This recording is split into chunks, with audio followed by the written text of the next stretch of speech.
महर्षि अगस्त्य और विंध्याचल पर्वत की यह कथा ज्ञान की शक्ति और अहंकार के पतन का एक अद्भुत उदाहरण है।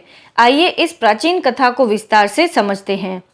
प्राचीन काल में विंध्याचल पर्वत अत्यंत विशाल और शक्तिशाली था, लेकिन समय के साथ अपनी विशालता को देखकर उसके मन में अहंकार ने जन्म ले लिया। उसे लगने लगा कि वह विश्व का सबसे ऊंचा और श्रेष्ठ पर्वत है। कथा के अनुसार एक बार देवर्षि नारद विंध्याचल पर्वत के पास से गुजर रहे थे। विंध्याचल ने गर्व से पूछा, मुनिवर, क्या मुझसे भी ऊंचा और भव्य कोई इस संसार में है? नारद मुनि, जो जानते थे कि अहंकार का अंत आवश्यक है, उन्होंने धीरे से कहा, विंध्याचल, तुम भव्य तो हो, पर सुमेरु पर्वत की बात ही कुछ और है। सूर्यदेव स्वयं उसकी परिक्रमा करते हैं और उसका सम्मान करते हैं। यह सुनकर विंध्याचल ईर्ष्या से भर गया। उसने सोचा कि यदि वह सुमेरु से भी ऊंचा हो जाए तो सूर्य को उसकी परिक्रमा करनी पड़ेगी। अपने अहंकार को सिद्ध करने के लिए विंध्याचल ने अपना आकार बढ़ाना शुरू किया। वह इतना ऊंचा उठ गया कि उसने सूर्य के मार्ग को ही रोक दिया। उसके बाद परिणाम क्या हुआ? पृथ्वी के एक हिस्से में हमेशा के लिए अंधेरा हो गया और दूसरे हिस्से में निरंतर चिलचिलाती हुई धूप रहने लगी। नदियां सूखने लगी, ऋतु चक्र रुक गया और समस्त जीव जंतु त्राहि त्राहि करने लगे। देवताओं की शक्ति भी विंध्याचल को रोकने में विफल हो गई।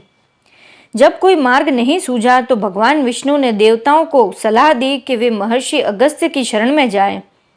अगस्त्य मुनि न केवल परम ज्ञानी थे, बल्कि विंध्याचल उन्हें अपना गुरु मानता था। देवताओं की प्रार्थना पर ऋषि अगस्त्य अपनी पत्नी लोपामुद्रा के साथ दक्षिण की ओर चल दिए। विंध्याचल को जैसे ही पता चला कि उसके गुरु उसके पास आ रहे हैं, उसका अहंकार क्षण भर के लिए दब गया और वह श्रद्धा भाव से उनके चरणों में झुक गया। विंध्याचल को झुका हुआ देखकर महर्षि अगस्त्य ने अपनी बुद्धि का परिचय दिया। उन्होंने कहा, वत्स विंध्याचल, मैं अब वृद्ध हो चला हूँ और मुझे अपनी यात्रा के लिए दक्षिण दिशा की ओर जाना है। इस समय तुमने झुककर मेरा मार्ग सुलभ कर दिया है, इसके लिए मैं प्रसन्न हूँ, परंतु मेरी एक प्रार्थना है। जब तक मैं दक्षिण से अपना कार्य पूर्ण करके वापस उत्तर की ओर न लौटूं, तब तक तुम इसी झुकी हुई अवस्था में रहना। विंध्याचल ने गुरु की आज्ञा को शिरोधार्य किया और वचन दिया कि वह उनके लौटने तक नहीं उठेगा। महर्षि अगस्त्य दक्षिण की ओर चले गए।